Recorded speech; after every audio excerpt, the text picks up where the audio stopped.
السلام عليكم ورحمة الله وبركاته. ازيكم حبايبي؟ عاملين ايه؟ النهارده جبت لكم معايا طريقة تشويح اللحمة بعرقها. طريقة سهلة ولذيذة وبسيطة وما فيهاش اي حاجة ولا اي بهارات غير فلفل اسمر وملح وحبة مية. ان شاء الله تعجبكم. بالهنا والشفا قبل ما تاكلوها. حبايبي يا ريت تدعموني بلايك وشير وسبسكرايب وتفعلوا زرار الجرس عشان يوصلكم مني كل جديد. يلا بينا بقى على الوصفة كلها بس بعد الانترو.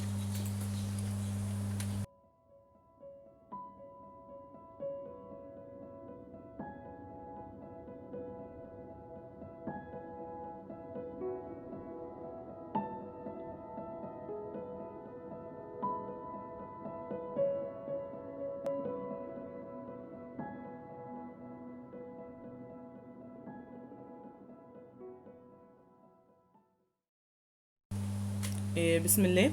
معانا هنا حبايبي الحلة بتاعتنا. فيها معلقة واحدة زبدة، ومعانا اللحمة بتاعتنا حوالي كيلو لحمة شمبري. بنحطه الحلة كده على النار وندوبه بس الزبدة، بس ما نسيبهاش تدوب قوي عشان ما تغمقش معانا. وننزله بقى فيها كده باللحمة بتاعتنا.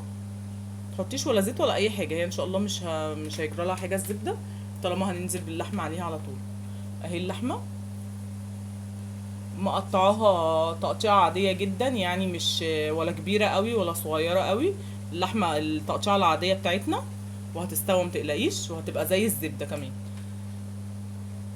الطريقة دي جميلة يا جماعة، من أحسن الطرق اللي أنا جربتها بصراحة في العيد. وبصراحة ربنا طعمها جميل قوي. ما فيهاش أي بهارات غير فلفل أسمر وملح زي ما قلت لكم.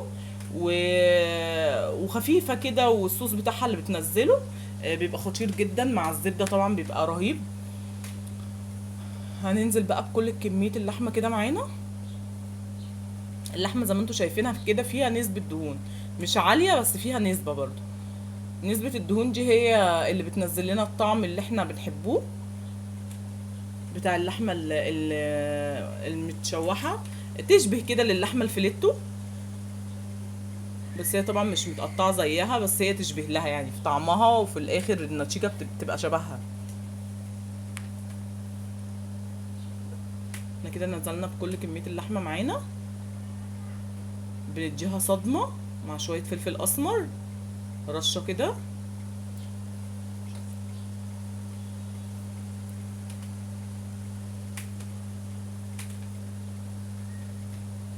كده زي ما انتوا شايفين حبايبي، ببتدي بقى ايه اقلب فيها، افضل اقلب فيها لغايه ما اشوحها.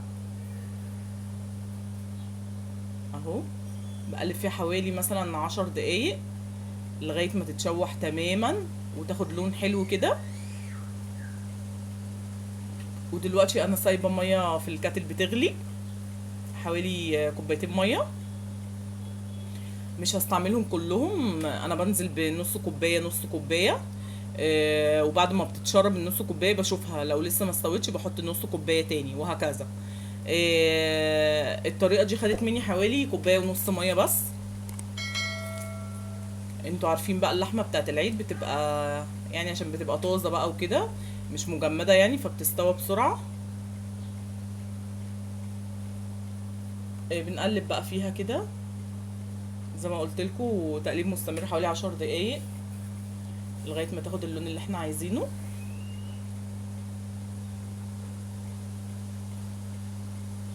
طبعا الريحه طالعه رهيبه.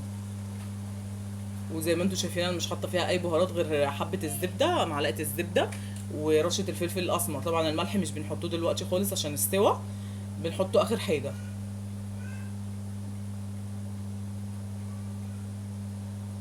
اهو كده زي ما انتم شايفين معايا.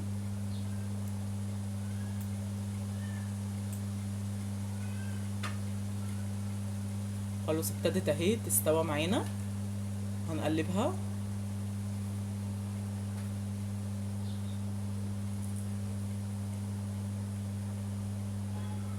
تستوي قصدي تتشوح معانا. معلش، سوري. اهي يا حبايبي، طبعا انا فصلت عشان الوقت. فهي فعلا اهي خلاص اتشوحت معانا وخدت اللون اللي احنا عايزينه. هننزل بقى عليها بالميه حوالي نص كوبايه.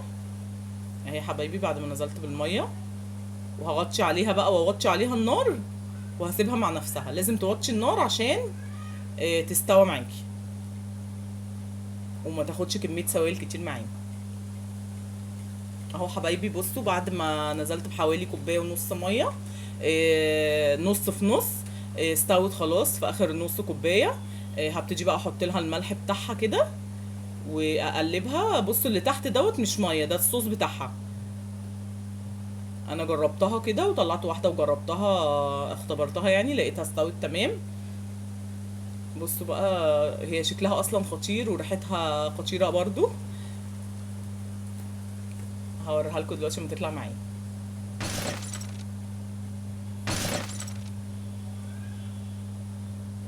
اهي يا حبايبي اللحمه بعد ما طلعت، بصوا استوت ازاي، رهيبه.